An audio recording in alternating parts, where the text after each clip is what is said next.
বিয়ের জন্য বাসা থেকে অনেক চাপ প্রয়োগ করছিল। হয়ে নাকি যাচ্ছি আধবুড়ো, বহু অজুহাত দিয়ে বিয়ে ভেঙেছি কুড়ি বিশেক। অফিসে বসে কাজ করছিলাম, এমন সময় হঠাৎ বাসা থেকে আম্মুর কল আসে। আমি কল রিসিভ করতে ওপাশ থেকে, তুই তাড়াতাড়ি বাসায় আয় বাবা। অফিসের কাজ নিয়ে ব্যস্ত আছি, এখন আসবো কি করে? সেটা তোর আব্বু দেখবে, তুই বাসায় আয়। হঠাৎ বাসায় কেন, কোনো সমস্যা হয়েছে? বেশি কথা না বলে দ্রুত বাসায় আয়। বলেই ফোনটা কেটে দিয়ে ম্যানেজারকে বলে অফিস থেকে বেরিয়ে গেলাম গাড়ি নিয়ে। রাস্তায় প্রচুর চিন্তা হচ্ছিল, হঠাৎ এইভাবে বাসায় ডাকা নিয়ে আম্মুর কোনো বিপদ আপদ হলো না তো? গাড়ি থেকে নেমে সোজা আম্মুর কাছে চলে গেলাম আর বললাম, এবার বলো কিসের জন্য বাসায় আসতে বলেছো? তুই আগে ফ্রেশ হয়ে রেডি হয়ে নে। আমি ওর কথা বাড়ালাম না, কথা বাড়িয়ে কোনো লাভ হবে না, উল্টো ধমক খেতে হবে। ফ্রেশ হয়ে নিচে আসতে দেখলাম আম্মু রেডি হয়ে বসে আছে। বিষয়টা দেখে অনেক অবাক হলাম, বুঝলাম না এ সময় আম্মু রেডি হয়ে বসে আছে কেন। আম্মুর কাছে এগিয়ে বললাম, এবার তো বলো কি হয়েছে, অফিস থেকে ডেকে এনেছো কেন? তোকে নিয়ে আমার বান্ধবী রুবিনার বাসায় যাব। যা, গাড়ি বের কর। কেন? গাড়ি বের করতে বলেছি। গাড়ি বের করাই আছে। আমি বাসা থেকে বেরিয়ে গাড়ির দিকে যেতে লাগলাম। আম্মু এসে গাড়ি ধরে বসলো। আমি আর কথা বাড়ানোর চেষ্টা না করে চুপচাপ গাড়ি চালানো শুরু করলাম। আমাদের বাসা থেকে রুবিন আন্টির বাসা বেশি দূরেও না, আবার কাছেও না, যেতে প্রায় ঘন্টাখানেক লাগে। রাস্তায় আম্মুর সাথে টুকটাক কথা বলতে বলতে আন্টির বাসায় চলে এলাম। আম্মু গাড়ি থেকে নেমে আমাকেও সাথে নিয়ে বাসায় প্রবেশ করেন। বাসায় ঢুকতে হঠাৎ রুবিনা আন্টি এসে আম্মুকে জড়িয়ে ধরেন। দুজনে কৌশল বিনিময় করেন। কেমন আছিস? আসতে কোনো অসুবিধা হয়নি তো? এমন একটা খুশির দিনে ভালো না থেকে উপায় আছে? তুই ভালো আছিস? ভালো আছি। তা তোর ছেলে কই? দেখছি না তো। এই তো আমার ছেলে। বলেই হাত দিয়ে আমাকে দেখিয়ে দিলেন। আমিও ভদ্রতার সুযোগ বললাম, আসসালামু আলাইকুম আন্টি, ভালো আছেন? ভালো, তুমি কেমন আছো বাবা? জামাই বাবাজি তো দেখি ভালোই বড় হয়ে গেছে, মাশাআল্লাহ। রুবিন আন্টির মুখে জামাই শব্দটা শুনে অনেক লজ্জা পেয়ে গেলাম।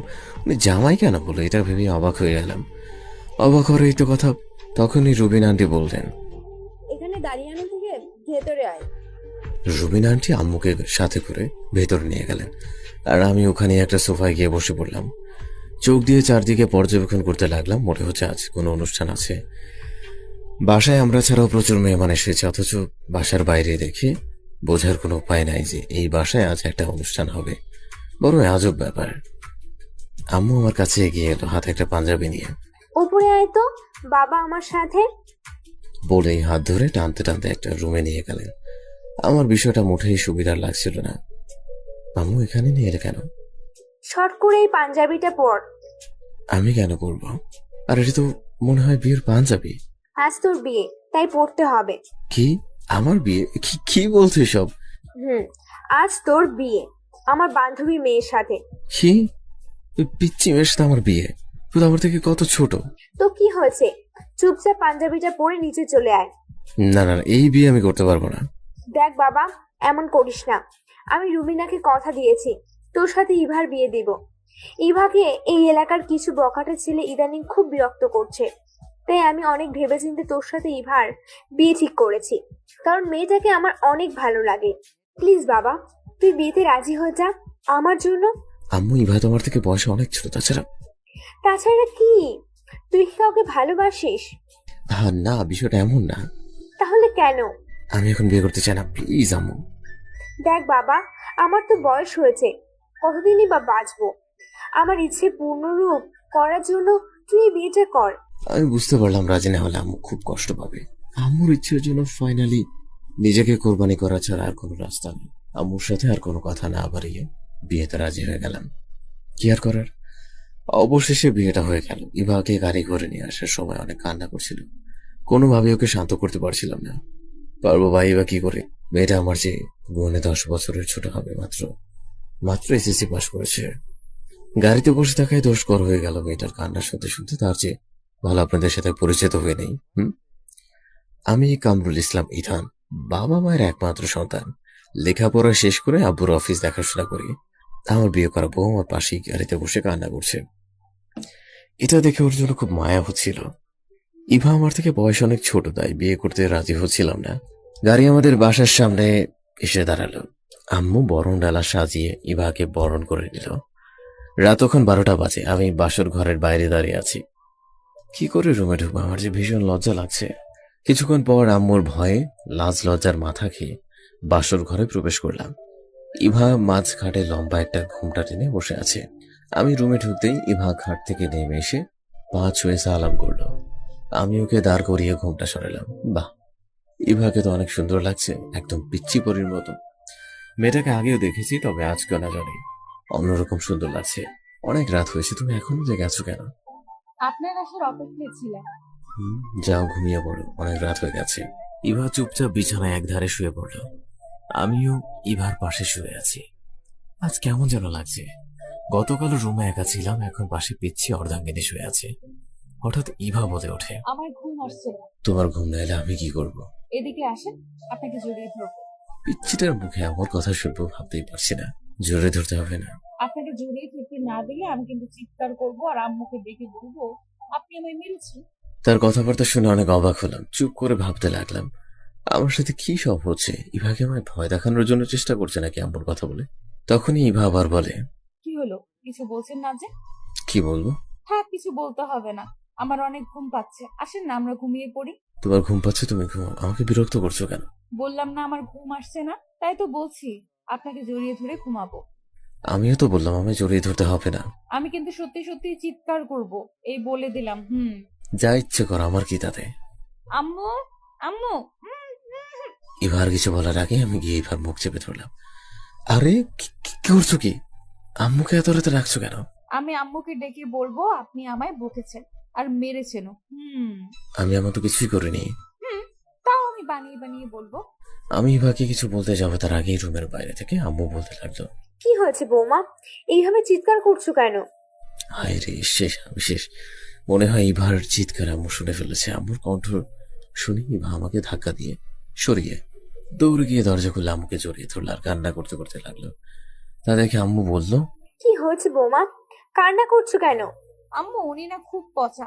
ওনাকে বলেছি আমার ঘুম আসছে না, ভয় করছে। উনি বলেন আমার সাথে নাকি ঘুমাবে না, আর অনেক বকেছেন। ইথান, ইভা যা বলছে তা কি সত্যি? না আসলে ইভা এখন তোর বিয়ে করা বউ, বাহিরে কোনো মেয়ে না। ইভার ভালো মন্দ, ইচ্ছে অনিচ্ছে সবকিছুর সাথেই তোকে মানিয়ে নিতে হবে। আর কখনো যদি তোর নামে ইভা বিচার দেয়, তুমি বুঝবি ঝাঁটা পিটা কাকে বলে। আম্মুর কথা শুনে চুপ করে গেলাম, কারণ পরিস্থিতি আমার অনুকূলে না। আমার নীরবতা দেখে আম্মু ইভাকে বলে, যা মামুনি, এখন গিয়ে ঘুমিয়ে পড়ো। আর ও যদি তোমার কথা না শুনে তাহলে আমায় বলবা, দেখবে আমি শুধু ওর কি অবস্থা করি। আচ্ছা আম্মু। আম্মু চলে গেল আর ইভা দরজা বন্ধ করে আমার সামনে এসে দাঁড়িয়ে বলল, কি হলো, শুনতে পাননি আম্মু কি বলে গেল? আমার অনেক ঘুম পাচ্ছে, আসেন আমি ঘুমাবো। কি আর করার, আর কোনো উপায় না পেয়ে পিচিটার সাথে শুয়ে পড়লাম। আমি আর বালিশে শুয়ে আছি, হঠাৎ আমার বউ এসে আমার বুকে মাথা রেখে জড়িয়ে ধরে শুয়ে পড়লো। আরে কি করছো এসব? ওই কি করছি? আজব, কি করছি মা? তুমি তোমার বালিশ রেখে আমার বুকে শুয়ে আছো কেন?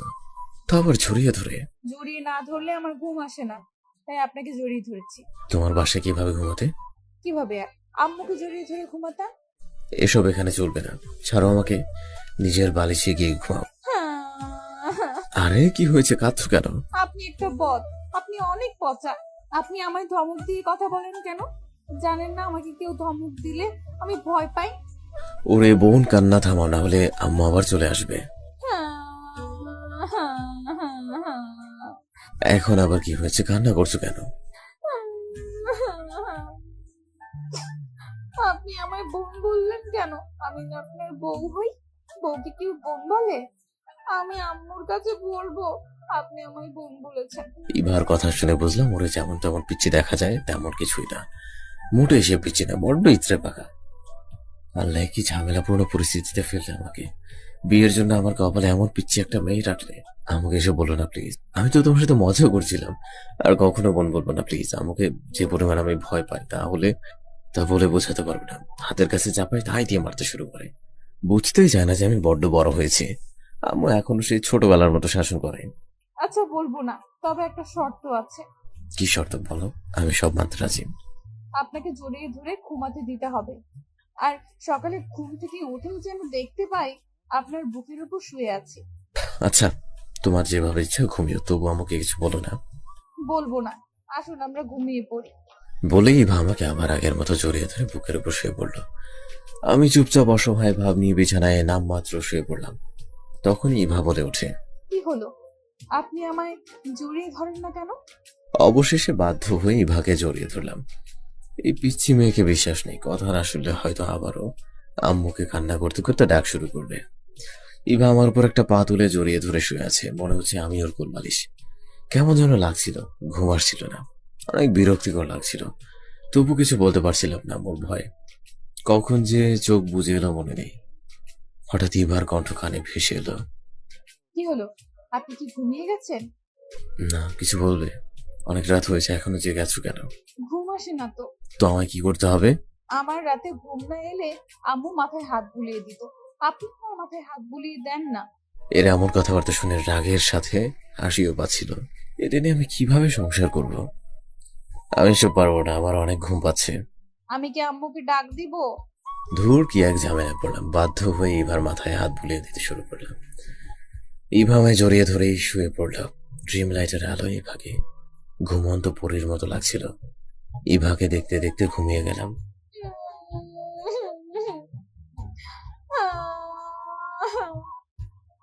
হঠাৎ ঘুমের মাঝে একটা মেয়ের কান্নার আওয়াজ পেলাম। ঘুমের মাঝে কান্না শুনতে খুব বিরক্তিকর লাগছিল। চোখ খুলে তাকিয়ে খোঁজ শুরু করলাম কান্নার শব্দ কোথা থেকে আসছে। চারদিক দেখে বিছানায় চোখ যেতে অবাক হয়ে গেলাম। ইভা বাচ্চাদের মতো বসে বসে কাঁদছে। আরে, এখন আবার কি হলো? কাঁদছো কেন? চুপ করে আছো কেন? কি হয়েছে বলবে তো? সে কান্নার গতি বাড়িয়ে দিয়েছে। তোর কান্নার কারণে আমার খুব ভয় হচ্ছিল, আম্মু না এসে পড়ে আবার। আরে বাবা, কাঁদছো কেন? কি হয়েছে বলো আমায়। আপনি অনেক পচা আস্ত পথ। আপনি আমায় আপনার বুকের উপর থেকে সরিয়ে দিলেন কেন?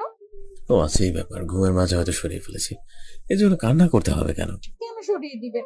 আপনাকে না আমি রাতে বলে ঘুমিয়েছি, সকালে উঠে যেন আপনার বুকের উপর নিজেকে পাই। মনে নেই কথাটা? ঘুমের মাঝে হয়ে গেছে, আমার কি দোষ? কিছু করার নেই না? এখন আবার আমায় জড়িয়ে ধরে মাথায় হাত বুলিয়ে ঘুম পাড়িয়ে দেয়।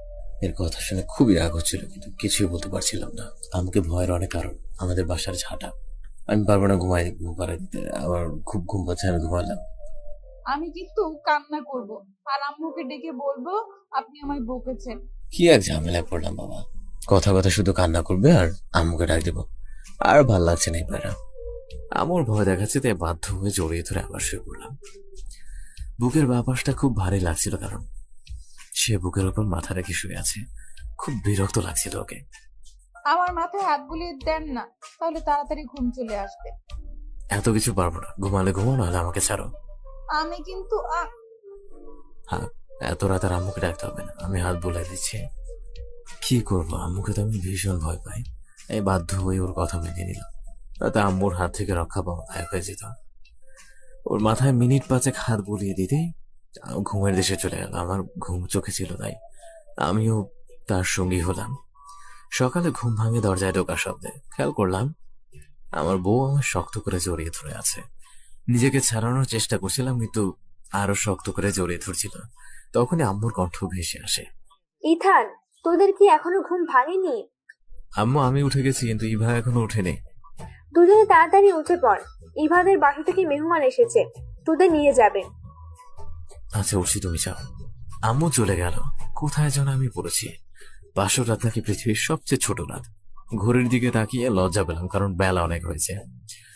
আমি আমার বউকে ডাকতে শুরু করলাম। কি হলো, এত সকাল সকাল ডাকছেন কেন? বেলা অনেক হয়েছে, এখন ওঠো। তোমাদের বাসা থেকে মেহমান এসেছে। আচ্ছা, আপনি গিয়ে ফ্রেশ হয়ে আসুন, তারপরে আমি উঠে যাচ্ছি। বলেই আমার বউ আমাকে ছেড়ে দিল। আমি উঠে ওয়াশরুমে চলে গেলাম। ফ্রেশ হয়ে দেখি বউ বিছানা গোছাচ্ছে। বিছানা ঠিক করে বউ ফ্রেশ হতে চলে। ইভাদের বাসা থেকে অনেক মানুষ এসেছে। ভদ্রতার সূচক এগিয়ে গিয়ে মেহমানদের সাথে ভালো মন্দ টুকটাক কথাবার্তা বলতে লাগলাম। মেহমানদের সাথে কথাবার্তা শেষ করে সকালে একসাথে নাস্তা করতে বসলাম। সকলে রান্নার খুব প্রশংসা করলো, কারণ আম্মুর রান্নার হাত ভীষণ ভালো। নাস্তা করে রুমেই ফিরে গেলাম আর বিছানায় গা এলিয়ে দিলাম। আজকে সকালটা ভিন্ন, অন্যরকম লাগছে সবকিছু। মনের মাঝে একটা আনন্দদায়ক অনুভূতি কাজ করছে। তবে কারণটাও জানা। হঠাৎ ইভা রুমে চলে গেল, হাতে খাবারের প্লেট। এসে আমার পাশে গা ঘেঁষে বসে পড়ল আর বলল, আমার খুব ক্ষুধা পেয়েছে, আমাকে খাইয়ে দেন। সকাল সকাল আকাশ থেকে পড়লাম। বলে কি এ মেয়ে, নিজের হাত থাকতে আমাকে বলে খাইয়ে দিতে, অদ্ভুত তো। তোমাকে আমি কেন খাইয়ে দিব? আমি হাতে খেতে পারি না, তাই আপনাকে বলছি আমাকে খাইয়ে দিতে। বউ আমার বলে কি, নিজের হাতে খেতে পারে না, অথচ এসএসসি পরীক্ষা দিয়ে দিল। ওর তো পিএসসি দেওয়ার কথা। তাহলে আমি খাইয়ে দিতে পারবো না, আম্মুর কাছে যাও। আম্মুই আপনার কাছে পাঠিয়েছে, বলেছে খাইয়ে দিতে। আমার এসব ভাল লাগতেছে না, তুমি নিজের হাতে খেয়ে নাও প্লিজ। না, আমি খাবো না, আমাকে খাইয়ে দেন।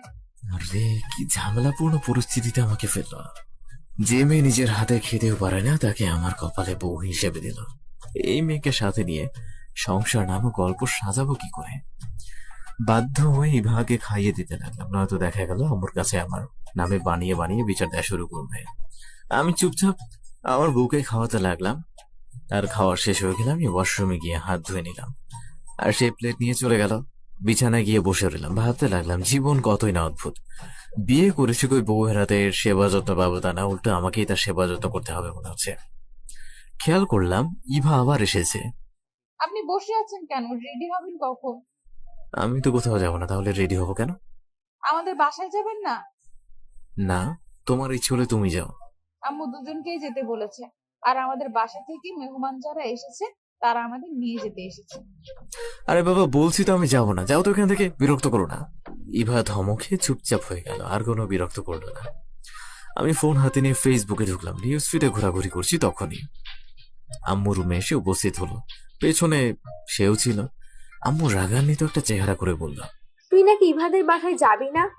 না আমি যাব না। ইভাদের বাসা থেকে মেহমান আসছে তোদের নিতে, আর তুই কিনা বলছিস যাবি না? বললাম তো আমি ইভাদের বাসায় যাব না, তুমি ইভাকে মেহমানদের সাথে পাঠিয়ে দাও। বললেই তো হবে না, তোকেও যেতে হবে। দ্রুত রেডি হয়ে নে, আমি যাব না, কতবার বলবো? না গেলে আজ থেকে বাসায় তোর খাবার বন্ধ।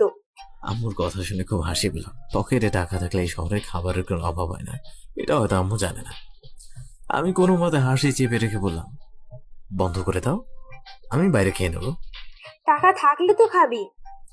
বলে আমার প্যান্টের পকেট থেকে মানি ব্যাগ নিয়ে চলে গেল। এ যেন এক অবাক করা দৃশ্য। বুঝতে পারলাম ইভার সাথে না গিয়ে আমার কোনো উপায় নাই। আম্মু, এটা কিন্তু অন্যায়। তো এবার বল, ইভাদের বাসায় যাবি কি না? ধুর, কি এক ঝামেলায় পড়লাম। না গেলে আম্মুর জন্য বাসায় শান্তি পাবো না, আর গেলে পিচ্চির জন্য শান্তি পাবো না। সে এক মুশকিলে পড়লাম। বাধ্য হয়ে ইভার সাথে যেতে রাজি হলাম। আম্মু আমার মানি ব্যাগ ফেরত দিয়ে রেডি হতে বলে চলে গেল। আমি চুপ করে বিছানায় বসে ভাবতে লাগলাম, এই ঝামেলা থেকে রক্ষা পাওয়ার কোন উপায় আছে কি?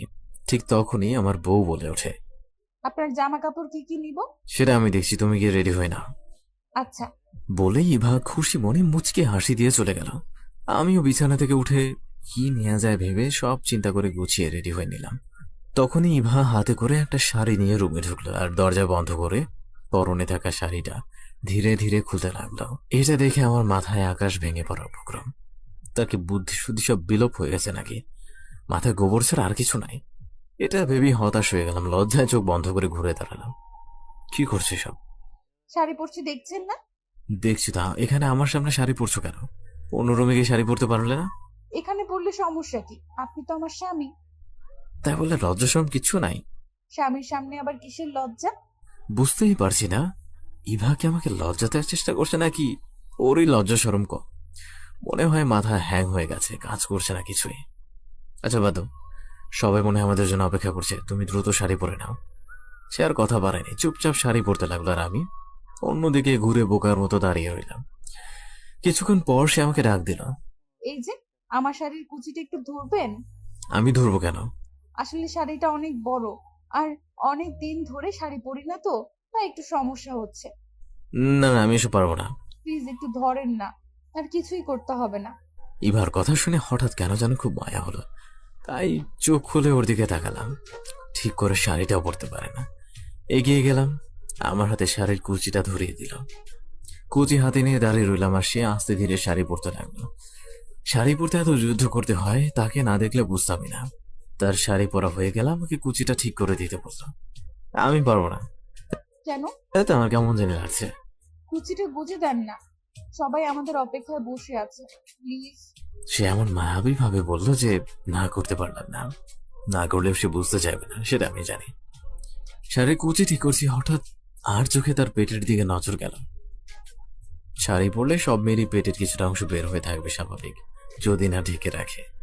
আমি তার হাজবেন্ড, আমার সামনে এখনো সে ঢাকতে পারেনি, যেহেতু আমি শাড়িটা পরাচ্ছিলাম। সে আমার দিকে তাকিয়ে লজ্জায় লাল হয়ে গেছে আমার কাণ্ড দেখে। আমি আর বিড়ম্বনা না করে শাড়ির কুচি ঠিক করে দিলাম। তার লজ্জা মাখা চেহারা দেখে আমি লজ্জিত হয়ে পড়লাম। হয়ে গেছে, চলো নিচে যাওয়া যাক। চলেন। দুজনের ব্যাগ নিয়ে নিচে চলে গেলাম। ইভাদের বাসায় মেহমান আমাদের অপেক্ষায় বসেই ছিল। একটা লোক এসে আমার হাত থেকে দুজনের ব্যাগ নিয়ে চলে গেল। তখন আম্মুকে বললাম, আচ্ছা আম্মু, তাহলে আসি। আর ওখানে গিয়ে ইভা সব কথা শুনবি। মামুনি, ও যদি তোমার কথা না শুনে তাহলে আমাকে কল করে জানাবে, কেমন? আচ্ছা আম্মু। যাওয়ার সময় আর কিছু শিখিয়ে দিতে পারলে না? তুই চুপ কর, যা ইভাকে নিয়ে গাড়িতে গিয়ে বস। যাচ্ছি যাচ্ছি। ইভাকে নিয়ে একটা গাড়িতে উঠে বসলাম। সে আমার হাত জড়িয়ে ধরে কাঁধে মাথায় এলিয়ে দিল। এটা দেখেই বিরক্ত হয়ে গেলাম। তখনই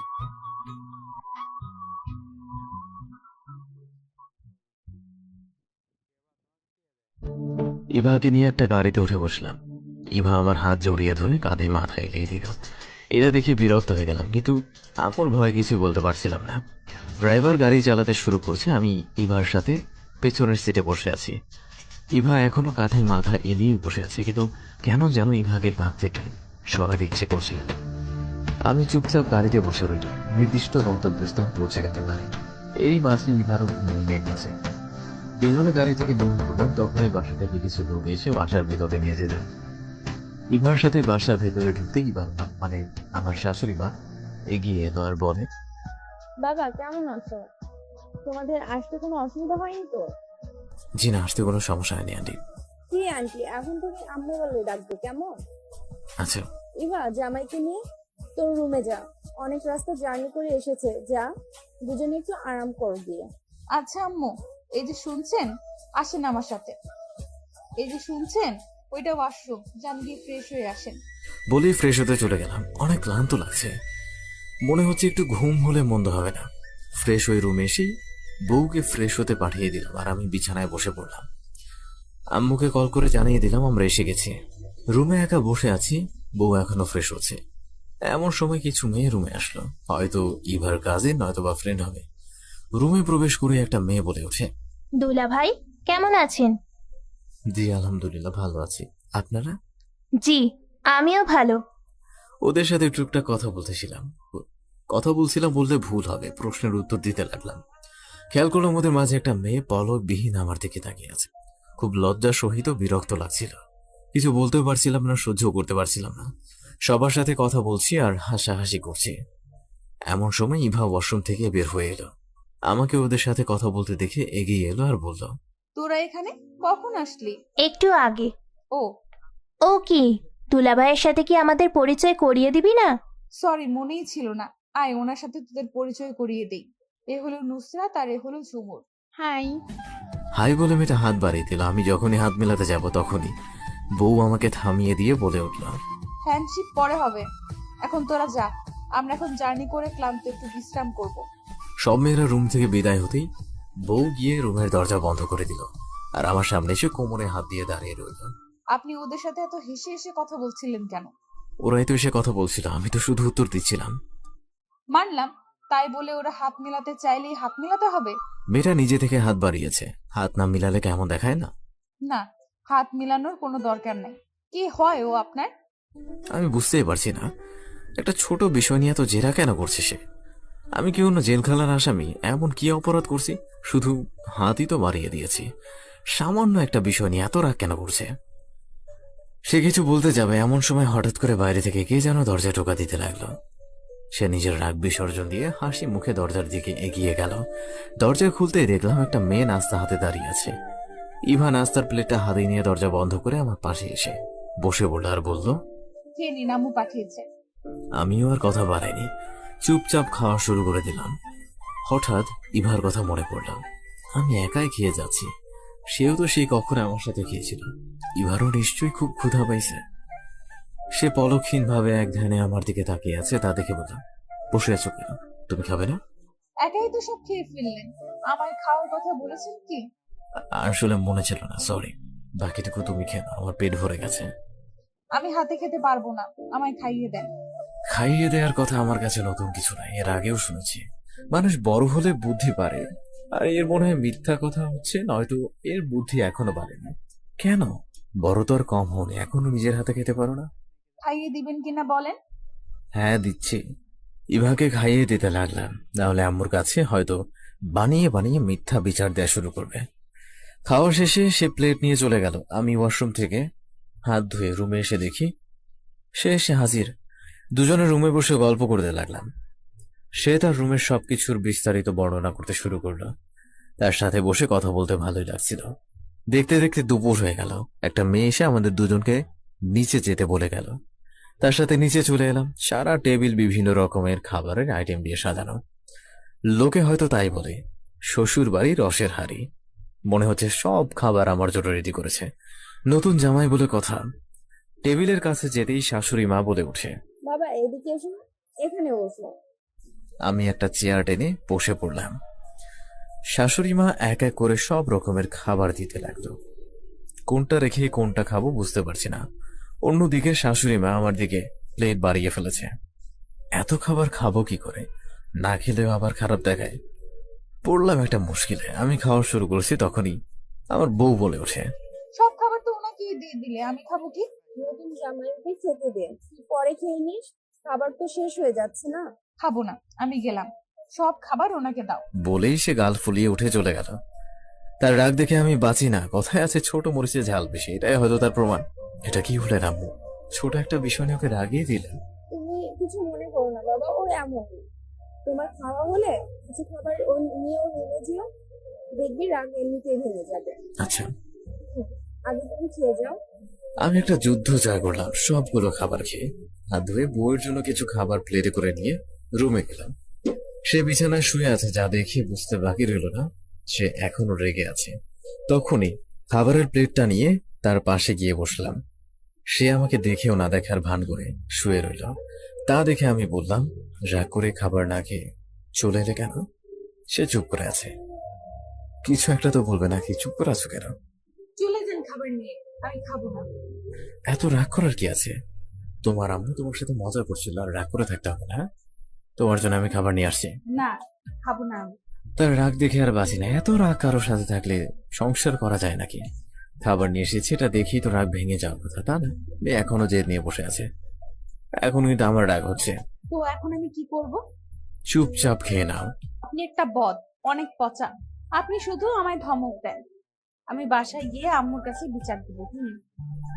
কি এক মুশকিলে পড়লাম, কিছু বলাও যায় না। একটু উঁচু কণ্ঠে কথা বলা যায় না। ভয় পায় আবার সারাক্ষণ আম্মুর কাছে বিচার দিব, আম্মুর কাছে বিচার দিব। এ যেন এক মহা মুশকিল। সরি, আমার ভুল হয়ে গেছে। এমন আর কখনোই হবে না। এখন লক্ষ্মী মেয়ের মতো খেয়ে নাও। না, খাবো না আমি। আপনি জানেন না, কেউ আমায় ধমক দিলে আমি ভয় পাই। সরি, আর কখনো ধমক দিব না। এবার খাবার খেয়ে নাও প্লিজ। আর কখনো ধমক দিবেন না, প্রমিস করেন। আচ্ছা, প্রমিস তো। এবার খেয়ে নাও লক্ষ্মী মেয়ের মতো। খাবো, তবে একটা শর্ত আছে। কি এক প্যারার মাঝে আটকে গেলাম। এখান থেকে বাঁচার কোনো উপায় মনে হয় নাই। এই মেয়ের আবদার পূরণ করতে করতে আমি মনে হয় মরেই যাব। কি শর্ত? বিকেলে ঘুরতে নিয়ে যেতে হবে আমাকে নিয়ে। আচ্ছা, যাব। এখন খেয়ে নাও। আচ্ছা, এখন আমায় খাইয়ে দেন। বলেই ছোট বাচ্চাদের মতো আমার সামনে এসে বসে পড়ল। আমি ভালো করেই জানি খাইয়ে না দিলে খাবে না, বরং রাগ আরো বেড়ে যাবে। আমি খাইয়ে দিতে শুরু করলাম। সে চুপচাপ খেয়ে যাচ্ছে, আর মাঝে মাঝে আমার দিকে মায়াবী নজর দিচ্ছে। তার খাওয়া হয়ে গেলে খাবার প্লেট নিয়ে চলে গেল। আমিও ওয়াশরুম থেকে হাত ধুয়ে রুমে এলাম। এখানে আসার পর থেকে একটু বিশ্রাম করতে পারিনি, খুব ক্লান্ত লাগছিল। বিছানায় গিয়ে শুয়ে পড়লাম। ক্লান্ত থাকায় চোখে ঘুম আসতে সময় লাগেনি। কখন ঘুমিয়ে পড়েছি মনে নেই। হঠাৎ করে ঘুম ভেঙে গেল কারো ডাকে। তাকিয়ে দেখি সে আমার সামনে বসে আছে। ঘড়ি দেখলাম বিকাল হয়ে গেছে। তা দেখে ঘুম চোখে বললাম, এখন আবার ডাকছো কেন? শর্তের কথা ভুলে গেছেন? শর্ত? কি শর্ত? আপনি না বলেছিলেন বিকেলে আমাকে নিয়ে ঘুরতে যাবেন? আর একটু ঘুমাও, তারপর নিয়ে যাব। সে আমার কোনো কথা শুনলো না, আমাকে ঠেলতে ঠেলতে বলতে লাগলো, অনেক ঘুমিয়েছেন, আর না। এখন আমায় নিয়ে ঘুরতে যেতে হবে। উঠেন বলছি। বুঝতে পারলাম এখন না উঠলে আর হবে না। এখন যতই চেষ্টা করি না কেন তার জন্য আর ঘুমাতে পারবো না। বাধ্য হয়ে উঠে পড়লাম, তখন সে বলে ওঠে, আমি গিয়ে রেডি হয়ে আসি, আর হ্যাঁ, আপনিও ফ্রেশ হয়ে রেডি হয়ে নেবেন। আচ্ছা তুমি যাও। বলেই ফ্রেশ হতে চলে গেলাম, কারণ তার সাথে কথা বলে কোনো লাভ হতো না। শেষমেশ তার জেদের কাছে হার মানতেই হবে। ফ্রেশ হয়ে রুমে এসে দেখি সে বিছানায় বসে আছে রেডি হয়ে। আমিও কথা না বাড়িয়ে অন্য একটা শার্ট পরে নিলাম। তখন সে বলে, আপনার রেডি হওয়া শেষ হয়ে থাকলে চলেন, যাওয়া যাক। চলো যাই। তাকে সাথে করে নিয়ে শাশুড়ি মাকে বলে বাইরে চলে এলাম। রিক্সার জন্য অপেক্ষা করছি, আর তাকে আর চোখে দেখছি। একটা রিক্সা চালককে ডাক দিয়ে তাকে বললাম, এখন বলো কোথায় যেতে চাও? এদিকে একটা পার্ক আছে, চলেন ওখানে যাই। আচ্ছা চলো।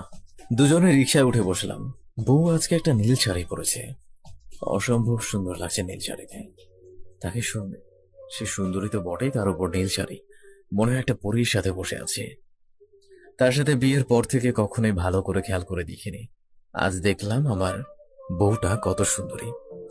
তার সৌন্দর্য দেখে যে কেউ পাগল হয়ে যাবে, যাকে বলে ভয়াবহ সুন্দর। তাকে বউ হিসেবে মেনে নিতে পারছিলাম না, তার কারণ সে আমার থেকে গুণে 10 বছরের ছোট। তার উপর এখনো বড়দের মতো জ্ঞান বুদ্ধি হয়নি। রিক্সা চালক পার্কের সামনে চলে গেল। রিক্সা ভাড়া দিয়ে দুজনে পার্কে ঢুকে পড়লাম। তখনই সে বলে ওঠে, চলেন ওদিকে গিয়ে বসি। হ্যাঁ চলো। দুজনে সুন্দর একটা জায়গা দেখে বসে পড়লাম। দুজনে কিছুক্ষণ বসে গল্প করার পর বউ বায়না ধরে আইসক্রিম খাবে। কি আর করার, আইসক্রিম এনে না দিলে আবার রাগ করবে। বাধ্য হয়ে আইসক্রিম আনতে চলে গেলাম। আইসক্রিম নিয়ে এসে বললাম, আইসক্রিম। একটা কেন, আপনি খাবেন না? না আমি খাবো না, তুমি খাও। সে আর কথা বলেনি, চুপ করে আইসক্রিম খাওয়া শুরু করে দিল। তার আইসক্রিম খাওয়া দেখে অনেক কষ্টে হাসি চেপে রাখলাম, কারণ ইভা ছোট বাচ্চাদের মতো করে খাচ্ছে। নাকে মুখে আইসক্রিম লেগে আছে, তা দেখে বললাম, তো ব্যস্ত হওয়ার কি আছে, আইসক্রিম সারা মুখেই লেগে যাচ্ছে। সমস্যা নাই, দুজনে পরিষ্কার করে নিব।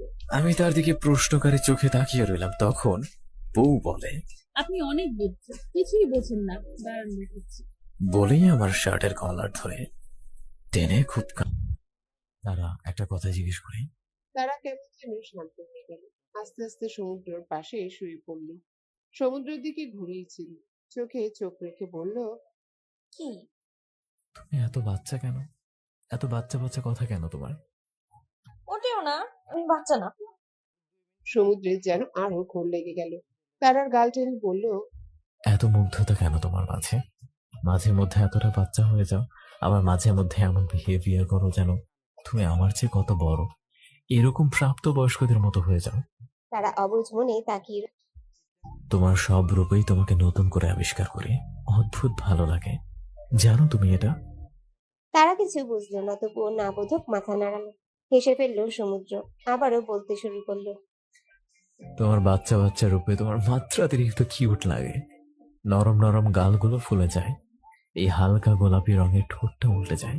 ইস, একদম বুকে। আস্তে আস্তে গাল গরম হতে শুরু করলো তারার। লাল টুকটুকে হয়ে গেছে গালগুলো। সমুদ্রের মুখে প্রশংসা শুনে তার ভালো লাগার পাশাপাশি একরকম লজ্জা আরো সৃষ্টি হয়। কেমন যেন অজানা এক অনুভূতি বুঝতে পারলো সমুদ্র। লজ্জাটা আরেকটু বাড়িয়ে দিতেই বলল, আর তোমার মাঝে যখন বড়দের ভাবটা চলে আসে, তখন তোমার শাসন করার ধরনটার উপর প্রেমে পড়ে যায় লিটারেলি। তুমি যখন তোমার লম্বা চুলগুলো ছাড়তে থাকো, আমি দূর থেকে দাঁড়িয়ে দেখি, কাছে যেতে পারি না। এগুলো ছোঁয়ার এক তীব্র বাসনা জেগে ওঠে নাক ডুবিয়ে গন্ধ নেয়ার ধারণা। কি অদ্ভুত মায়া তোমার মাঝে।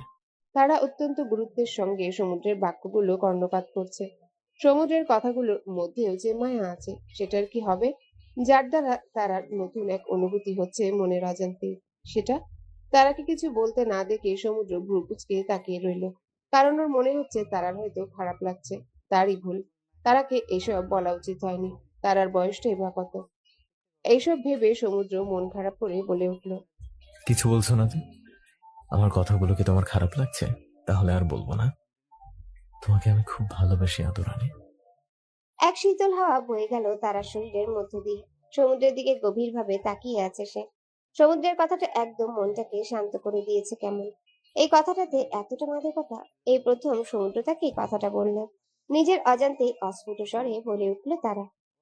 আমিও আপনাকে খুব ভালোবাসি মিস্টার আহমেদ। সমুদ্রের ঠোঁটে দেখা গেল মুচকি হাসি। তারা বড় হয়ে যাচ্ছে। এভাবেই কথা বলতে বলতে একসময় সমুদ্রের বুকে শুয়ে পড়ল তারা। আস্তে আস্তে জ্বরটা কমে গেল সমুদ্রের। তারার মাঝে যে জাদু আছে, নয়তো জড়িয়ে ধরতেই জ্বর গায়েব। আচ্ছা দাঁড়া, তোর মাকে তো কিছু বললে না? পরে 1 মাস হয়ে গেল। আমি চাই যেন ওরা আর আমাকে বিরক্ত না করুক। এই সম্পত্তির কথা বলাতেই শান্ত হয়ে বসে আছে। হ্যাঁ তা ঠিক, তোমার খুব কষ্ট হয় তাই না? তারা সমুদ্রের বুকে থুতনি ঠেকিয়ে মাথা উঁচু করে তাকালো। তারপর গাল ভরে হেসে বলল, কিসের কষ্ট? এই যে তোমার মা তোমাকে এত অত্যাচার করলো, তোমার বাবা চলে গেলে। তারা কিছুক্ষণ চুপ করে রইল। তারপর আবারও একটা দীর্ঘশ্বাস। আস্তে আস্তে বলল, সত্যি বলতে কষ্ট হয় আমার, ভীষণ কষ্ট হয়। মা বাবার কথা মনে পড়ে খুব, বিশেষ করে রাতের বেলা।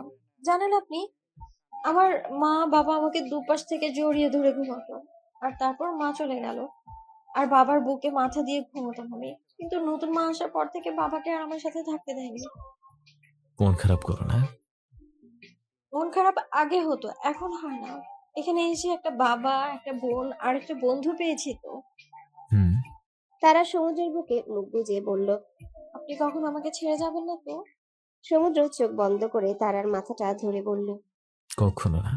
তারা সমুদ্রের বুক থেকে মুখ তুলে সমুদ্রের মুখের দিকে তাকালো। চোখ খুলল সমুদ্র। তারা ছলছল চোখে তাকিয়ে বলল, মিস্টার আহমেদ, নতুন মায়ের মতো নতুন কেউ এলে কি আমার বুকে নিবেন না? তারার গালে হাত বুলিয়ে সমুদ্র বলে উঠল, নতুন যেই আসুক না কেন, আমার তারা সব সময় আমার বুকে থাকবে। তোমাকে কখনো হারাতে দিব না। আপনি ছাড়া যে কেউ নেই আমার। জানি আমি। এখন চুপ করে বুকে ঘুমাও তো। তুমি জানো না তোমার কান্না আমার সহ্য হয় না, কষ্ট হয় তো। তারা কিছু না বলে সমুদ্রের বুকে মাথা রাখলো আবারও। নাক টেনে বলল, আপনি শুধু আমার সাথে থাকবেন, বুঝলেন? পাগলি, তোমাকে ছেড়ে কোথায় যাব বলো তো? তারা চুপ রইল। সমুদ্রকে ছাড়া কিছুই কল্পনা করতে পারে না সে। সমুদ্রের মাঝে নিজেকে আবিষ্কার করতে চায়। বারবার কেন যেন ভয় চেপে ধরে। সমুদ্রকে হারানোর ভয়। কেন হয় এমনটা? সমুদ্রকে ছাড়া যে সে থাকতে পারবে না। সমুদ্র গম্ভীর গলায় বলল, এবার থেকে তোমাকে একটু শক্ত হতে হবে তারা। সবকিছু জানতে হবে, শিখতে হবে, নিজের পায়ে দাঁড়াতে হবে, নিজের গানের স্কুল খোলার স্বপ্ন পূরণ করতে হবে। জানেন আপনি, হ্যাঁ মামি বলেছিল। এখন বলো, পূরণ করবে না স্বপ্ন? হ্যাঁ করব। আমার নয়, মায়ের স্বপ্ন এটা। আমাকে পূরণ করতে হবে মিস্টার আহমেদ। জীবনের প্রতিটা পদক্ষেপে তোমাকে আমার পাশে পাবে তারা। সব সময় তোমার পাশে থাকবো আমি, শুধু তুমি নিজেকে গড়ে তুলো। তবে একটা কথা মনে রেখো, কি? আহমেদ মেনশনের সম্মানটা রেখো, নিজের আত্মসম্মান বজায় রেখো। ধর্মের বলিদান কখনো দিবে না, সব সময় অন্যায়ের বিরুদ্ধে প্রতিবাদ করার ক্ষমতা রাখবে। তারা মাথা নাড়িয়ে সায় দিল। তারার মুখটা উঁচু করে সমুদ্র জিজ্ঞাসা করলো, পারবে তো? পারবো। Best of luck. তারা আবারও সমুদ্রের বুকে মুখ গুজে দিল। ঘুম ঘুম গলায় বলল, আগে ঘুমিয়ে নি, পরে। পাগলি একটা। রাত প্রায় 3টা। তারাকে নিজের বুকের ভিতর আটকে রেখে সমুদ্র বলতে লাগলো, আজকের মতো তো নিজেকে কন্ট্রোল করে নিলাম, কিন্তু আর কতদিন? কতদিন এভাবে নিজেকে কন্ট্রোল করে রাখবো আদরিনী? তোমার মায়াতে যে ডুবে আছি আমি। তোমাকে পেতে হলে তো আরো 3 বছর অপেক্ষা করতে হবে। আমার দ্বারা কি সম্ভব হবে? কি হতে চলেছে ভবিষ্যতে? তারা কি আদৌ নিজের স্বপ্ন সত্যি করে সমুদ্রের স্বামী হওয়ার অধিকার দিবে? সমুদ্রের অপেক্ষার প্রহর শেষ হয়ে কি তারা সায় মিলবে, নাকি বদলে যাবে সম্পর্ক, অথবা নতুন কোনো মানুষের আবির্ভাব যা বদলে দিবে দুটা জীবনের গল্প? প্রকৃতি তার চমৎকার প্রাকৃতিক দৃশ্যের সাথে মুগ্ধ করে, মানুষের চোখকে খুশি করে, প্রচুর ইতিবাচক আবেগ নিয়ে আসে। বছরের যে কোনো সময় প্রকৃতির সৌন্দর্য অনন্য। বসন্ত জাগ্রত করে বাঁচার আকাঙ্ক্ষা ও ভালোবাসা। কুড়ি ফুটেছে তুষারপাতের নিচে থেকে, প্রথম ফুল ফুটেছে। ধীরে ধীরে গাছগুলো সবুজ পোশাকে সেজেছে। পাখির গান সর্বত্র শোনা যায় এবং ফুলের গাছ থেকে সুগন্ধ শোনা যায়। এই সমস্তই আনন্দ দেয়, অনুপ্রেরণা দেয়, নতুন ধারণা নিয়ে আসে, জীবনকে অর্থ দিয়ে পূর্ণ করে। এভাবেই কেটে গেল 3টা বসন্ত, 3টা বছর। 3 বছরে পাল্টেছে অনেক কিছুই। পাল্টেছে তারার রূপ সৌন্দর্য, কিন্তু পাল্টায়নি সমুদ্রের প্রতি ওর ভালোবাসা, যেটা শুধু বেড়েই চলছে দিনকে দিন। যে দেশে সে না জানা মানুষ কোনো নাই, ইচ্ছে করে তোরে নিয়ে যাই, যাই রে, ইচ্ছে করে তোরে নিয়ে যাই। গানটা শেষ করে চোখ জোড়া করলো তারা। পেটে থাকা সমুদ্রের হাতটাকে আরেকটু শক্ত ও করে ধরে মুচকি হেসে বলে ওঠে। আজ এত তাড়াতাড়ি চলে এলেন যে মিস্টার আহমেদ? সমুদ্র তারার কাঁধে থুতনি ঠেকিয়ে গান শুনছিল চোখ বন্ধ করে। সেই অবস্থাতেই বলল, না আসলে কি আর এত সুন্দর গলায় গানটা শুনতে পেতাম? গাল ভর্তি করে হাসলো তারা। সমুদ্রকে উদ্দেশ্য করে বলল, বসন্তের প্রথম দিন আজ, প্রথম ভোর। তাই তো নামাজটা পড়ে প্রকৃতির মায়ে আটকে কিছুক্ষণ হাঁটাহাঁটি করলাম মসজিদের বাইরে। বাহ, আজ জামায়াতের সাথে শেষ করলেন নামাজ? হ্যাঁ, তুমি ডাক না দিলে উঠতে পারতাম না। থ্যাংক ইউ সো মাচ আমাকে জাগানোর জন্য। বন্ধুকে ধন্যবাদ দিতে হয় না। হাসলো সমুদ্র। তারাকে নিজের দিকে ঘুরিয়ে কপালে গভীর চুম্বনেকে বলল, আজকের দিনটা সুন্দর না? ভীষণ। হালকা শীত, কোকিলের ডাকের সাথে ভোরের মিষ্টি গন্ধ, সাথে শিশিরের টুপটাপ ফোঁটা। ইস, কত মোহ লাগানো কুয়াশা। আকাশের দিকে তাকিয়ে বলছিল তারা। সমুদ্র তারার মুখের দিকে তাকিয়ে কথাগুলো শুনছিল। আস্তে করে বলল, কত সুন্দর করে তুমি কথা বলো। এত মায়া কেন তোমার মাঝে? কারণ আপনার মাঝেও ভীষণ মায়া। তবুও তো মনটা গলে না আমার জন্য। তারা মুখ টিপে হাসলো। চোখ এড়ায় না সমুদ্রের। তারার নাক টেনে বলল, ছোট্ট তারা কিন্তু বড় হয়ে যাচ্ছে, তাই এখন বন্ধু থেকে বউ হওয়ার চেষ্টা করা উচিত না তার? তারা মুখ ভেঙচি কাটলো। রিল ধরে বলল, মোটেও না, বন্ধুই ঠিক আছি। সমুদ্র তারার কানের কাছে নিজের ঠোঁট লাগিয়ে বলল, তোমার মায়া যে বড্ড পোড়ায়। অপেক্ষার ফল মিষ্টি হয়, জানেন না? বলেই হেসে ফেললো তারা। সমুদ্র দীর্ঘশ্বাস ফেলে বলল, 3 বছর যাবৎ সেটাই করছি। ইস, বিয়ের সময় তো খুব বলেছিলেন বাবা নাকি 14 বছরের ছোট্ট মেয়ে আপনাকে আপনার ঘাড়ে ঝুলিয়ে দিয়েছে। যবে থেকে বাবা তোমায় এটা বলেছে তবে থেকে তুমি আমাকে এটা নিয়ে খেপাচ্ছ। না মানে বুঝলাম না আমি। তারা হো হো করে হাসতে লাগলো। সমুদ্রকে যখন এই কথাটা বলে তখনই সমুদ্র মুখ ফুলায়। বেশ দেখতে লাগে তাকে। তারা যেন বারংবার ডুবে যায় তার মধ্যে। তারার হাসি দেখে সমুদ্র কোমর জড়িয়ে ধরলো, গালে ঠোঁট লাগিয়ে বলল, আমি কি জানতাম যে এই বাচ্চা মেয়ের হাসির দিওয়ানা হব?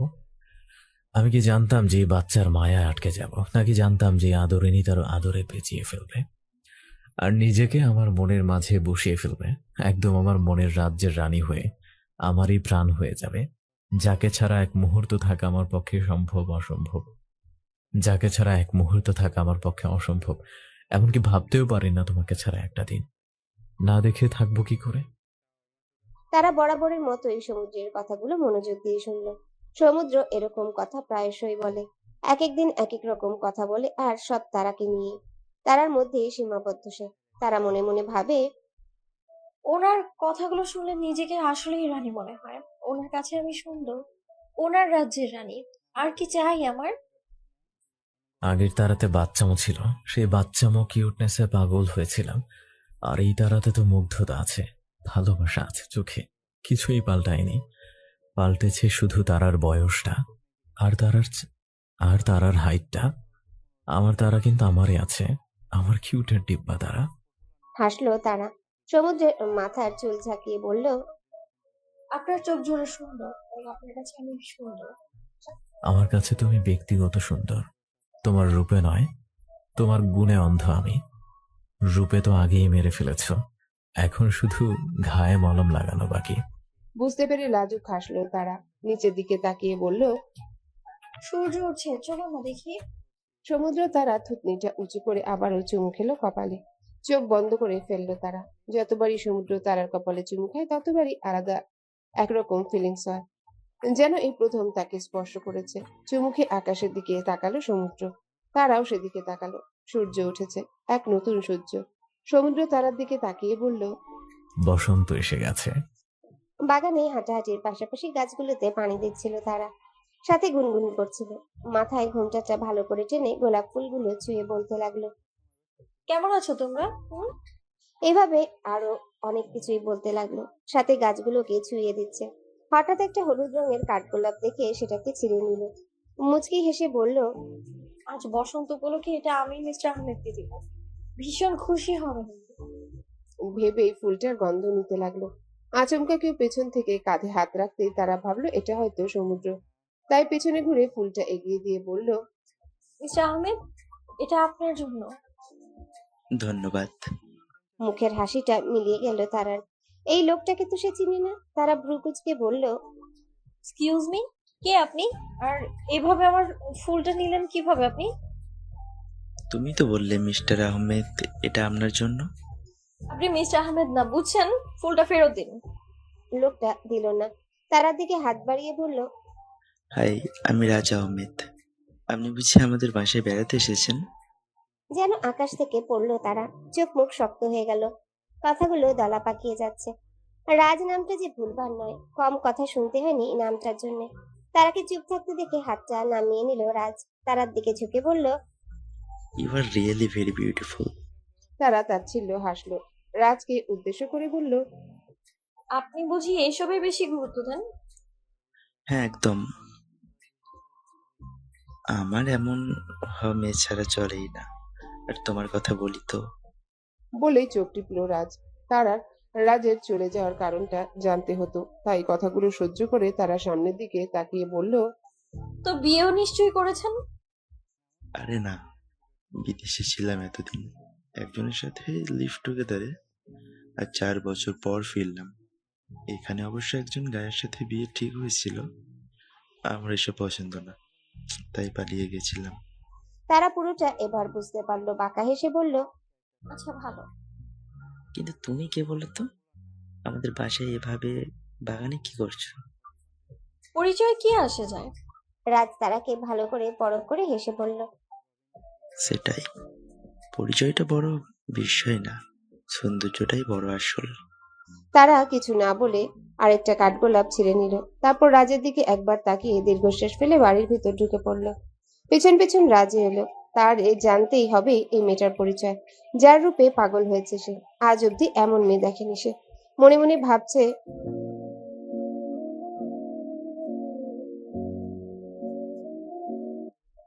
নিজের বাড়িতেই এত ভালো প্রোডাক্ট আছে, জানলে কবেই বাড়িতে চলে আসতাম। রাজের ভাবনার মাঝে কেউ একজন বলে উঠল। দাঁড়াও।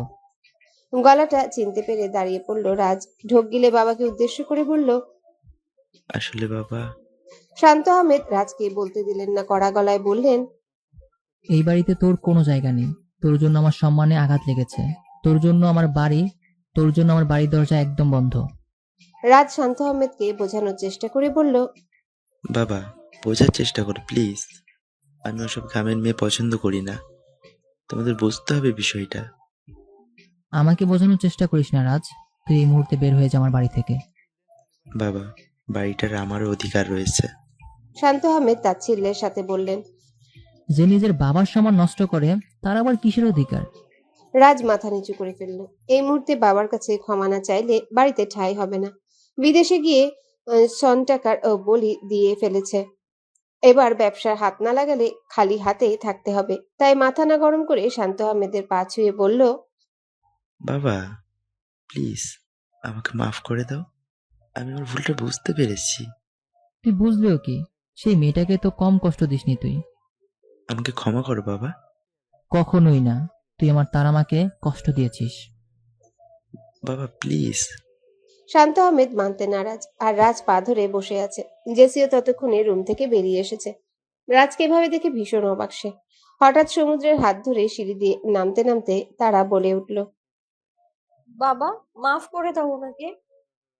শান্ত আহমেদকে কেন ক্ষমা করতে বলছে? শান্ত আহমেদের মুখের উপর তো কেউ কথাও বলে না। এমএ সাহস হয় কিভাবে? রাজের ভাবনার মাঝেই তারা বলে উঠল, আপনাকে তো ক্ষমা করা উচিত, সাথে একটা থ্যাংক ইউ পাও না আপনার? ভ্রু কুচকে গেল রাজের। অবাক হয়ে জিজ্ঞাসা করলো, কিসের থ্যাংক ইউ? আপনাকে অসংখ্য ধন্যবাদ। কেন? তারা মুচকি এসে জবাব দিল, পালানোর জন্য। রাজ চোখ মুখ কুচকে বলল, হোয়াট? বাট আপনি আমাকে থ্যাংক ইউ বলছেন কেন? কে আপনি? তারা কিছু বলার আগে সমুদ্র রাজের সামনে দাঁড়িয়ে পড়ল। তারার হাত ধরে বলল, হ্যালো মিসেস তারা আহমেদ, আমার ওয়াইফ। তারা অবাক হয়ে সমুদ্রের দিকে তাকালো। সমুদ্রে যে আচমকা এটা করবে সেটাও ভাবতে পারেনি। এদিকে সমুদ্র তারার মনের অবস্থা বুঝতে পেরে ভাবছে, তুমি আমার বউ আর আমারই থাকবে। রাজের সামনে এটা না বললেও যদি রাজের সামনে এটা না বললেও যদি আমার তোমাকে কেড়ে নেয়, এত বড় রিস্ক আমি নিতে পারবো না। এদিকে রাজ বিস্ময় নিয়ে বলে উঠল, হোয়াট? সমুদ্র, তুই বিয়ে করেছিস? সমুদ্র কিছুটা ডোন্ট কেয়ার ভাব নিয়ে বলল। হ্যাঁ। হঠাৎ কেমন করে যেন রাজ সমুদ্রের দিকে তাকালো। ওর নজরে স্পষ্ট রাগ প্রকাশ পাচ্ছে। আসলে তারার মতো মেয়ে যে সমুদ্রের বউ, এটাও কিছুতেই মেনে নিতে পারছে না। রাজ পিছনে ঘুরে বলল, এটা কিভাবে হলো? এটা তো হওয়ার না। রাজের কথা শেষ হতেই শান্ত আহমেদ বলে উঠলেন, কেন হওয়ার না? তুমি যদি এই অসহায় মেয়েকে ছেড়ে বিয়ের আসর ছেলে পালাতে পারো, তবে সমুদ্র কেন এই মেয়েকে বিয়ে করে আমার সম্মান বাঁচাতে পারে না? রাজের চোখ বড় বড় হয়ে গেল, মাথায় যেন আকাশ ভেঙে পড়ল। তারার দিকে ঘুরে তাকিয়ে বলল, কি? এই সেই মেয়ে? শান্ত আহমেদ তাচ্ছিল্যের হাসি হেসে বললেন। হ্যাঁ, অবশ্যই। রাজ কিছুক্ষণ চুপ করে তারার দিকে তাকিয়ে রইল। বিষয়টা সে মোটেও মেনে নিতে পারছে না। এভাবে সে হারিয়ে ফেললো তারাকে। আজ তারা ওর থাকতো যদি না পালাতো সে। রাজ বাঁধানো গলায় বলল, বাবা, এটা ঠিক না। শান্ত আহমেদ গর্জে উঠলেন, কোনটা ঠিক না? আমি কি তোমাকে ঠকিয়েছি? পালানোর আগে যদি একটা বার মেয়ের মুখটা দেখে নিতে, তাহলে হয়তো এমন ভুলটা তুমি করতে না। আবার করতেও পারো, তোমার যা রুচি। রাজ মাথায় দিয়ে চুল টেনে বলল, আমি আসলেই ভুল করেছি বাবা। এর কি কোনো সমাধান নেই? কথাটা শেষ হতেই তারার কোমর জড়িয়ে নিজের সাথে মিশিয়ে ফেললো সমুদ্র। ভীষণ ভয় হচ্ছে তার। তারা অবাক হয়ে ফিসফিস করে জানতে চাইল। কি হলো? সমুদ্র অসহায় গলায় বলল। রাজ আমাকে মেরে ফেললেও আমি তোমাকে নিব না। তারা মুচকি হাসলো। সমুদ্রের ভয়ার্ত মুখের দিকে তাকিয়ে বলল, আমি যাবো না। আমি রাজের কথায় সায় দিয়ে শান্ত আহমেদ বললেন। সমাধান একটাই, তার কাছে গিয়ে ক্ষমা চাও তুমি। রাজ মাথা নিচু করে বলল, বাবা, আমি কি দ্বিতীয়বার তার আগে পেতে পারি না? শান্ত আহমেদ কিছু বলার আগে সমুদ্র রেগে বলে উঠল, সাহস কি করে হলো তোর এটা বলার? তারা আমার হবু বউ, সমুদ্র আহমেদের বউ। ওকে আমি পাগলের মতো ভালোবাসি। ভুলেও এই চিন্তা মাথায় আনবি না রাজ। রাজ এই প্রথম সমুদ্রের এমন রূপ দেখে ভয় পেয়ে গেল। সমুদ্রের রাগ সে আরো দেখেছে, কিন্তু এমন রাগ দেখেনি। ছেলেকে এমন করতে দেখে শান্ত আহমেদ বললেন, শান্ত হ সমুদ্র। তুই কিভাবে ভাবলি যে আমি রাজের কথা সায় দিব? তাছাড়া ও কি ক্ষমার যোগ্য নাকি? রাজ বাবার দিকে তাকিয়ে অসহায় গলায় বলল, কিন্তু বাবা। আর একটা কথা বললে তোর জীব আমি টেনে ছেড়ে নেব রাজ। আমি বড় ভাই মানি না তোকে। সমুদ্রের এমন কথা শুনে ভয় পেয়ে গেল তারা। সমুদ্রকে শান্ত করতে বলে উঠল, আরে শান্ত হন আপনি। কি শুরু করেছেন বলুন তো? আমি এখানে কারোর কথাই মানি না। না বাবার, না আপনার, না রাজ ভাইয়ার। আমার কথাই শেষ কথা। শান্ত আহমেদ তারার কথায় তাল মিলিয়ে বললেন। হ্যাঁ মা, তুই বল। তারা জোরে শ্বাস ফেলে বলতে লাগলো, আমার বিয়ে হওয়ার কথা ছিল রাজ ভাইয়ার সাথে, কিন্তু হয়নি। এখন আমার স্বামী হলেন মিস্টার আহমেদ, আর আমি ওনাকেই ভালোবাসি। আমি রাজ ভাইয়াকে এই জন্যই ধন্যবাদ দিচ্ছি, কারণ উনি না পালালে হয়তো আমি মিস্টার আহমেদকে নিজের বর হিসেবে পেতাম না। আর আল্লাহ তাআলা হয়তো ওনার সাথেই আমার জুটি মিলিয়ে রেখেছিলেন। তাই এতে রাজ ভাইয়ারও দোষ নেই।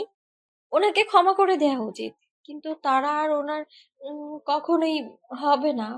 সবাই চুপ হয়ে গেল। সমুদ্র রাজের দিকে তাকিয়ে বাঁকা হাসলো।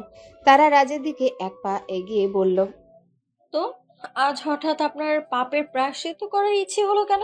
এটা তো হওয়ার নয়। কেন হবার নয় তারা? আমি কি তোমাকে ভালোবাসতে পারি না? না, পারেন না। বিকজ 4 বছর আগে গাইয়া বলে অপমান করে বাড়ি থেকে পালিয়েছেন। তবে আজ কেন এত ভালোবাসা আসছে? হ্যাঁ, রূপ দেখে বুঝি? তারা তাচ্ছিল্য মার্কা কথা শুনে রাজের চোখ মুখ কালো আধারে ঢেকে গেল। তারা মুচকি হেসে বলল, আমার কথাতে আপনাকে ক্ষমা করা হচ্ছে। এখনো সময় আছে, নিজেকে শুধরে নিন। তারার থেকে ভালো মেয়ে পেয়ে যাবেন। আল্লাহ হাফেজ। বলে উপরে চলে গেল তারা। সমুদ্র হাসতে হাসতে বলল, অসম্ভব। তারার থেকে ভালো মেয়ে তুই জীবনে পাবি না। এবারেও তোর থেকে জিতে গেলাম আমি। বলে সমুদ্র তারার পিছন পিছন চলে গেল। আর রাজ মাথা নিচু করে ভাবতে লাগলো, কিছু সোকন্ট মেয়ের জন্য আজ আমি খাঁটি সোনা হারালাম। আল্লাহ হয়তো এভাবেই মানুষকে শাস্তি দেন। আমি তারাকে কষ্ট দিয়েছিলাম বিয়ের আসর থেকে পালিয়ে, আর আল্লাহ আমাকে কষ্ট দিলেন তারাকে আমার থেকে কেড়ে নিয়ে। রুমে ঢুকেই তারাকে চুপচাপ বিছানায় বসে থাকতে দেখতে পেল সমুদ্র। মুচকি এসে এগিয়ে গিয়ে পাশে বসে পড়ল। তারা একবার সমুদ্রের দিকে তাকালো, তারপর বিনা বাক্য মুখ বুজে দিল সমুদ্রের বুকে। চোখ বন্ধ করে বলল, আপনাকে ছেড়ে কোথাও যাব না সমুদ্র। তারার মুখে প্রথম নিজের নাম শুনে আনন্দে বিমোহিত হয়ে উঠল সমুদ্রের মন। সেই প্রথম দিনের মতোই বুকটা কাঁপতে লাগলো, ধরফর করতে লাগলো। কাঁপা কাঁপা গলায় বলল, কি বললে? তারা সমুদ্রের অবস্থাটা বুঝতে পেরে ওর মুখের দিকে তাকিয়ে বলল, আপনাকে ছেড়ে কোথাও যাব না সমুদ্র। আপনাকে আমি খুব ভালোবাসি। সমুদ্র আর কিছু না বলে তারাকে নিজের বুকের সাথে আঁকড়ে ধরল। চোখ দিয়ে গড়িয়ে পড়ল সুখের অশ্রু। কিছুক্ষণ পর সমুদ্র তারাকে বুক থেকে তুলে জিজ্ঞাসা করলো, তুমি কি রাজার কথায় ভয় পেয়ে গিয়েছিলে? না, ভয় পাবো কেন? সমুদ্র রাগে দাঁতে দাঁত চেপে বলল, ওর সাহস কত বড়, আমার থেকে আদর নিয়ে কেড়ে নিতে চায়। তারা সমুদ্রের শার্টের বোতাম লাগাতে লাগাতে বলল, রাজু ভাইয়ারও কোনো দোষ নেই, শুধু শুধু রাগ করতে হবে না। মাফ করে দিন ওনাকে। আই থিংক উনি ওনার ভুলটা বুঝতে পেরেছেন। সমুদ্র ভ্রুকুচকে বলল, এত সিওরিটি দিয়ে কিভাবে বলছো তুমি এটা? কারণ আমি আসার সময় ওনার চোখে মুখে অপরাধ বোধটা দেখেছি। উনি হয়তো বুঝতে পারেনি বিষয়টা, তাই পালিয়ে গিয়েছিলেন। কিন্তু তারা শুনুন সমুদ্র, কেউ একজন অশিক্ষিত গ্রামের মেয়েকে বিয়ে করতে চাইবে না। তুমি অশিক্ষিত ছিলে না? সেটা উনি জানতেন না, ইভেন আপনিও না। আর মনে করে দেখুন, আপনি কি আমাকে বিয়ে করার জন্য নাচ্ছিলেন? আপনিও তো আমাকে দেখেননি। সমুদ্রে চোখ মুখ কুচকে বলল, তুমি আবার খ্যাপাচ্ছ? দোষ করলে তো বলতেই হবে। সমুদ্র মুখ গোমরা করে বলল, আচ্ছা যাও, কিছু বললাম না রাজকে। টপিক চেঞ্জ করতে সমুদ্র বলে উঠল, আচ্ছা তুমি কি এখন সঙ্গীত সংস্থাতে যাবে? হ্যাঁ যাবো তো, স্টুডেন্ট আসবে।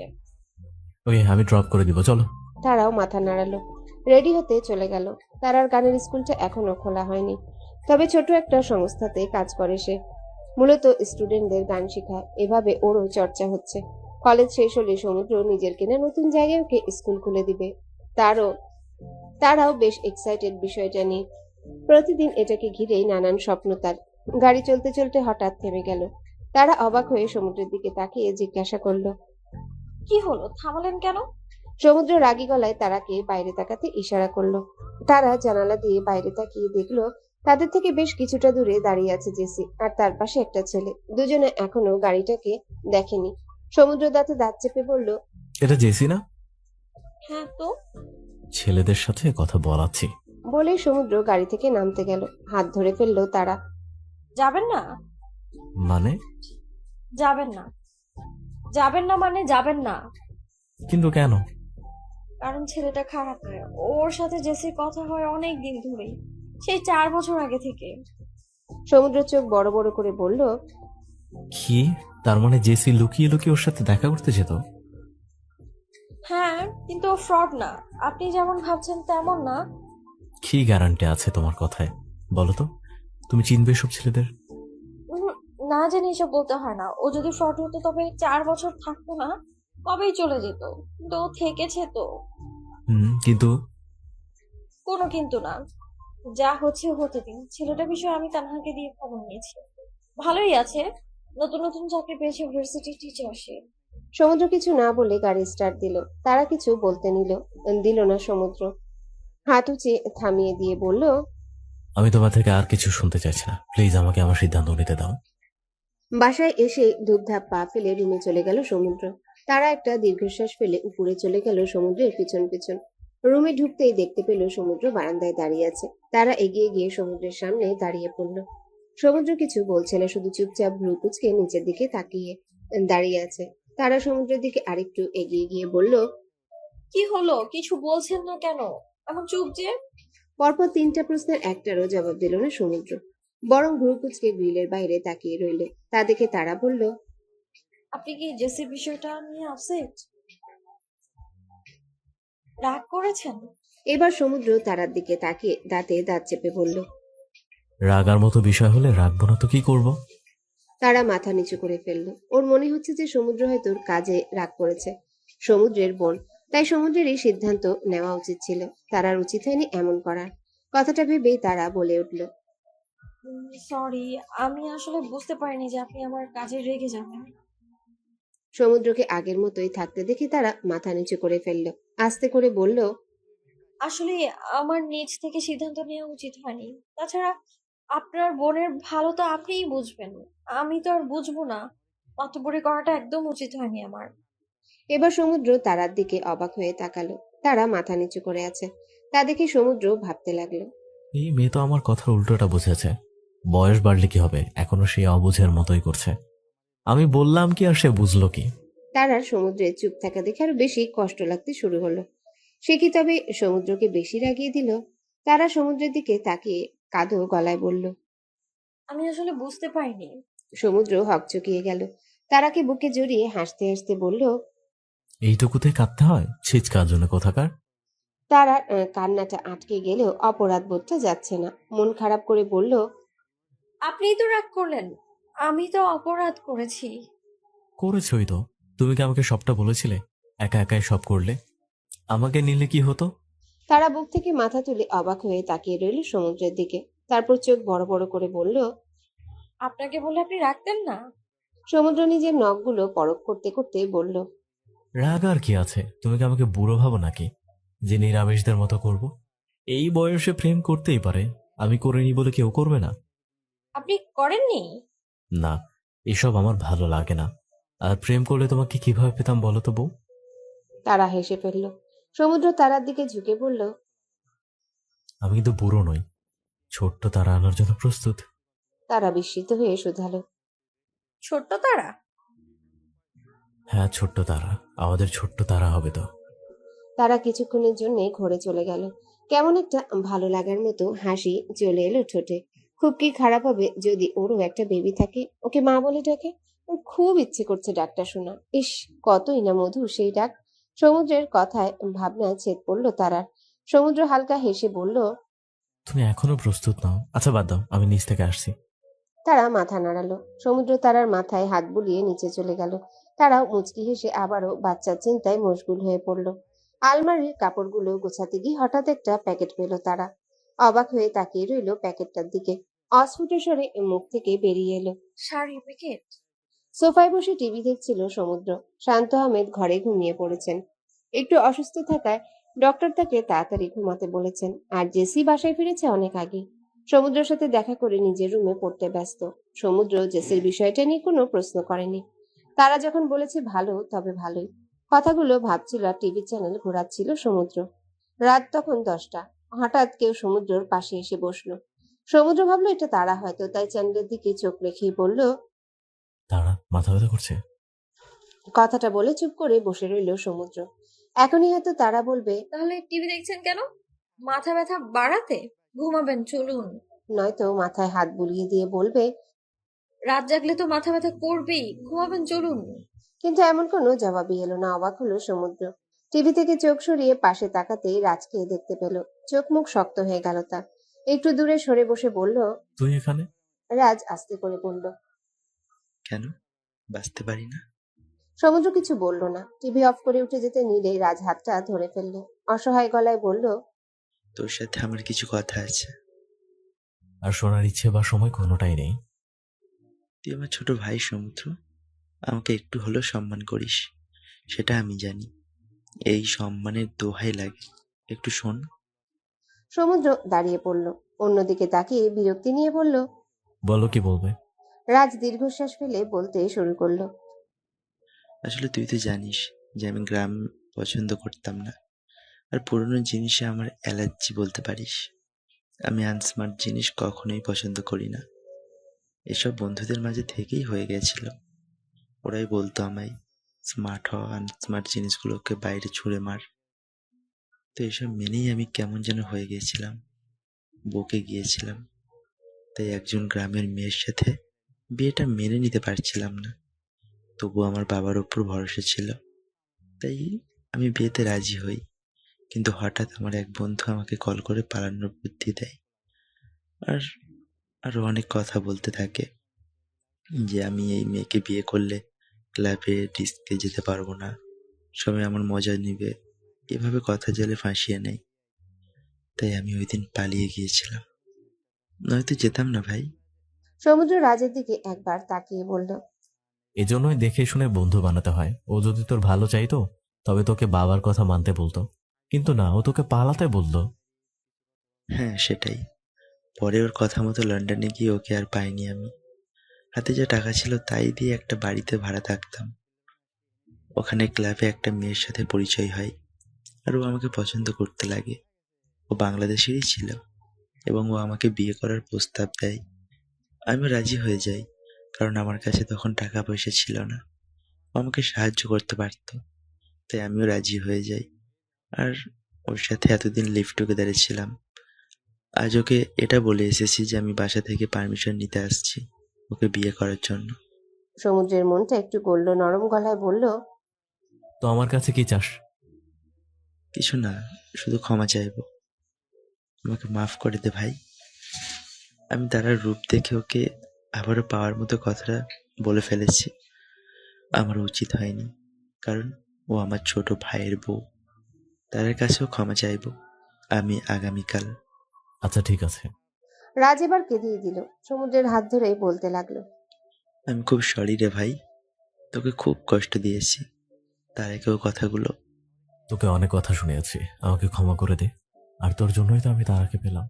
তুই না পালালে কি পেতাম বলতো? তুই না পালালে কি পেতাম বলতো? তার জন্য তোকে ধন্যবাদ। রাজ মুচকি হাসলো। সমুদ্রের কাঁধে হাত রেখে বলল, সবসময় সুখে থাক।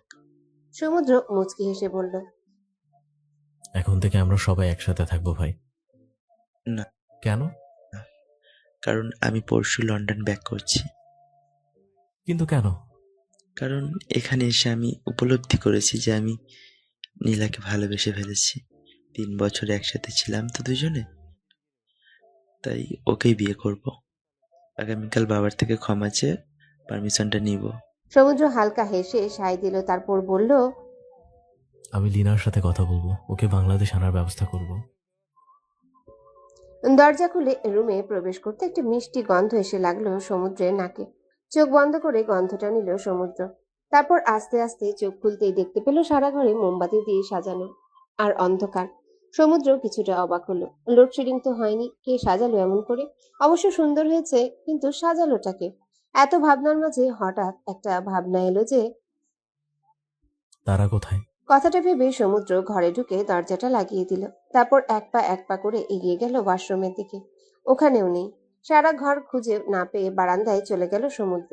সাথে সাথে একটা ধাক্কা খেলো যেন। বুকের ভেতরটা কেমন যেন করে উঠল। অস্ফুট স্বরে বলে উঠল, ইস, এই মেয়ে তো দেখছি আমাকে বাঁচতেই দিবে না। তারা অন্ধকার বারান্দায় দোলনায় বসে আছে। সামনে থাকা দুপাশে দুইটা টি টেবিলে মোমবাতি জ্বালানো, আর তারার হাতে রয়েছে একটা মোমবাতি, যা দিয়ে সে লাস্ট মোমবাতিগুলোকে জ্বালাচ্ছে।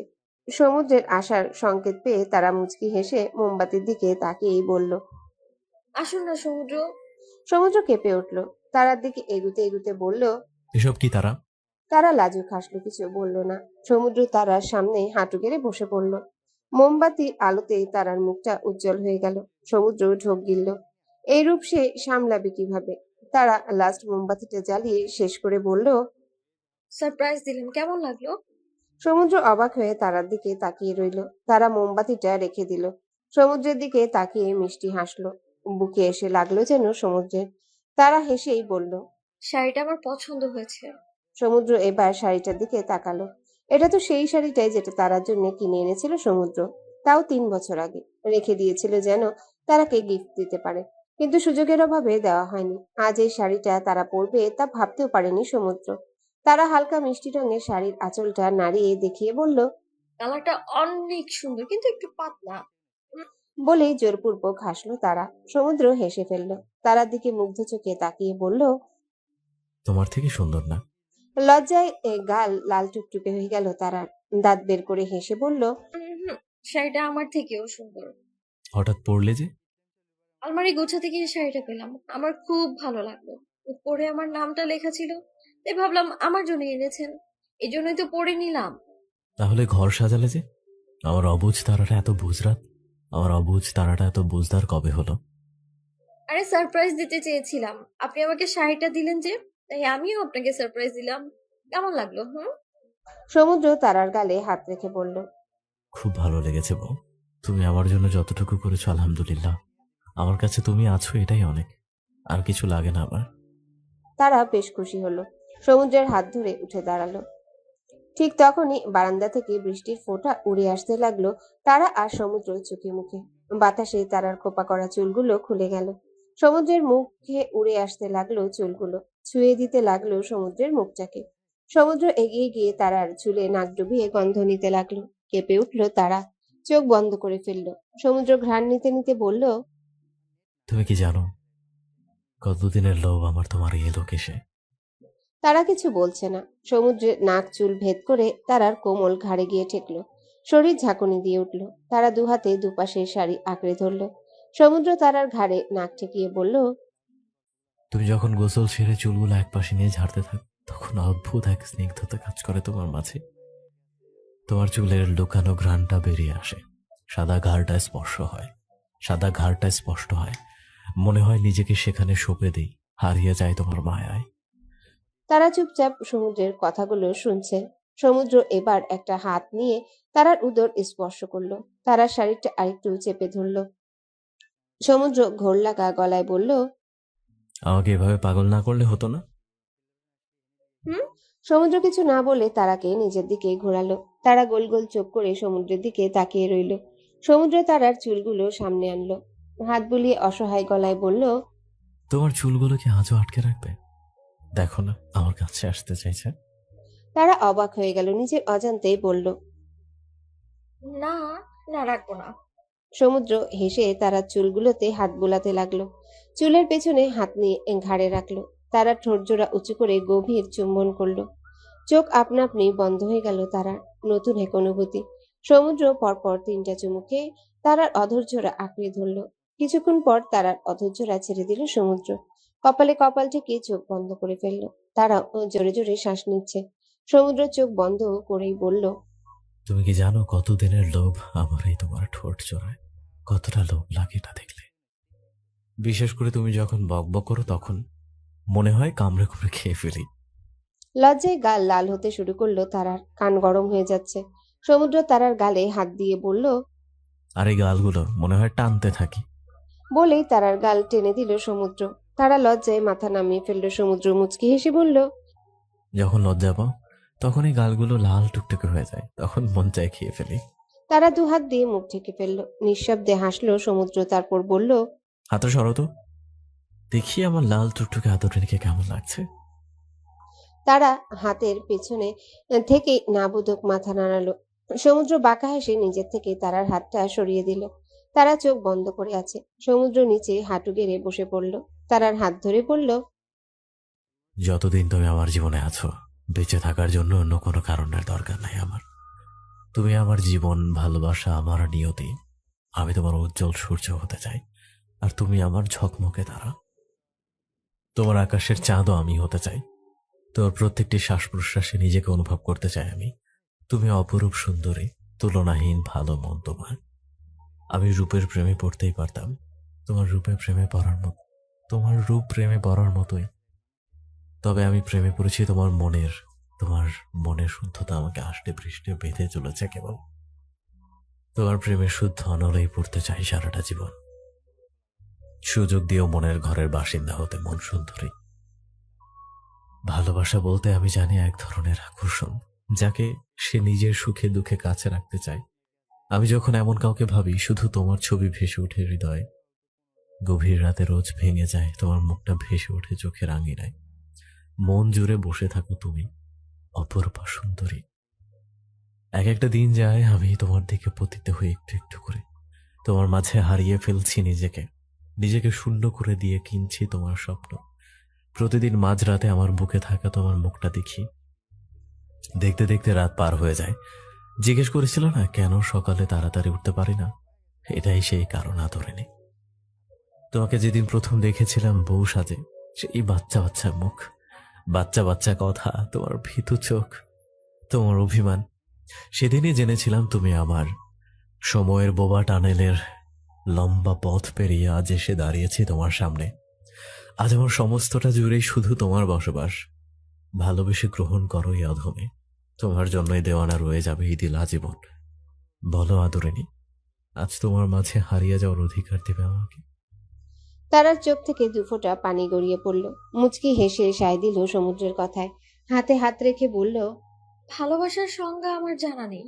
যদি কাউকে দেখার জন্য বারবার মন আনচান করার নাম ভালোবাসা হয়, তবে আমি আপনাকে ভালোবাসি। যদি শয়নে স্বপনে তাকে নিয়ে হৃদয় মাঝে ছবি আঁকানোর নাম ভালোবাসা হয়, তবে আমি আপনাকে ভালোবাসি। যদি অনুমতি দিন, সারা জীবন ভালোবাসতে চাই। এই পৃথিবীতে কেউ অসুন্দর না, সৌন্দর্য মানুষের চোখে লুকিয়ে থাকে। আর যখন কারো চোখে আপনি সুন্দর হবেন, তখন আপনিও বুঝবেন যে আপনিও সুন্দর। রাজার যেমন রাজ্য আছে, আমার আছেন আপনি। আপনি সাথে থাকলে নিজেকে সেফ মনে হয়। অন্য কারো বুকে নিজেকে এতটা সেফ লাগে না যতটা আপনার বুকে লাগে। আপনার বুকে শুয়ে এক অজানা প্রশান্তি পাই আমি। আপনাকে ছাড়া থাকা আমার পক্ষে অসম্ভব। প্লিজ সবসময় আমার সাথেই থাকবেন, ভালোবাসবেন। বলেই সমুদ্রের বুকে ঝাঁপিয়ে পড়ল তারা। সমুদ্র তার উত্তর পেয়ে গেছে। মুচকি হেসে তারাকে কোলে তুলে নিয়ে বিছানায় শুইয়ে দিল সে। তারা কিছু না বলে সমুদ্রের স্পর্শগুলো অনুভব করছে, সমুদ্রের ডাকে সাড়া দিচ্ছে। সমুদ্র আঁচল সরিয়ে বুকে মুখ গুজতেই কেঁপে উঠল তারা। চোখ খিচে বন্ধ করে নিল। সমুদ্র আস্তে আস্তে বুক থেকে সরে গলায় মুখ ডুবিয়ে দিল। ধীরে ধীরে ভালোবাসায় মাতাতে লাগলো তারাকে।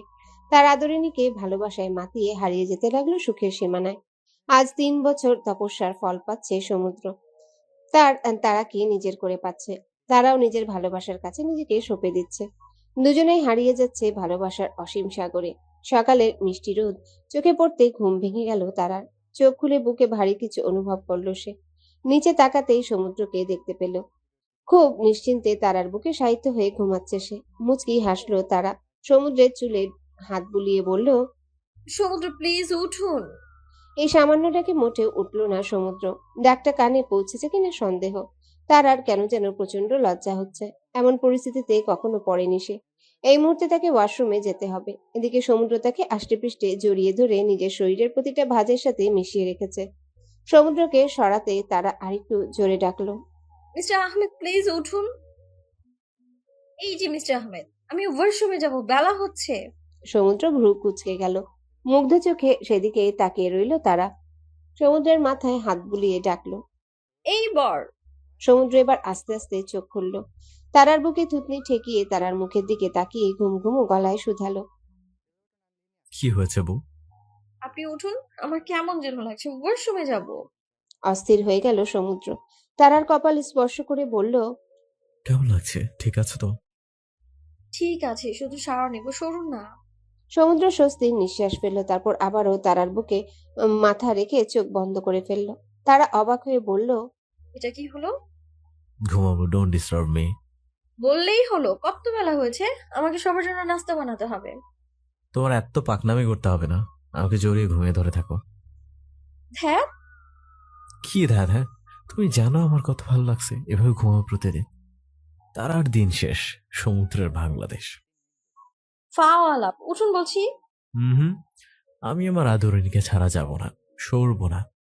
তুমি শুধু আমার আদরিনী। তারা হেসে ফেলল। সমুদ্রের মাথায় টোকা দিয়ে বলল, জানি আমি আপনার আদরিনী, আমি অভ্যস্ত হয়ে গেছি ডাক্তার। আরেকবার ডাকবেন? সমুদ্র বুক থেকে মুখ তুলে তারার মুখের দিকে তাকালো, মুচকি হেসে বলল, প্রশান্তিময় হাসি দিল তারা। আজও সে প্রথম দিনের মতোই শান্তি লাগছে এই ডাকটায়। সমুদ্র আর অপেক্ষা না করে আবারও মুখ বুজে দিল তারার গলদেশে। হারিয়ে গেল এক অজানা অনুভূতিতে। ভালোবাসায় হারিয়ে দিতে লাগলো তার আদরিনীকে। তারাও মারতে মারতে একসময় সায় দিতে লাগলো সমুদ্রের ভালোবাসায়। এভাবেই বেঁচে থাকুক প্রত্যেকটা ভালোবাসা। সমুদ্র তারার ভালোবাসাও বেঁচে থাকুক প্রত্যেকটা জুটির মতো।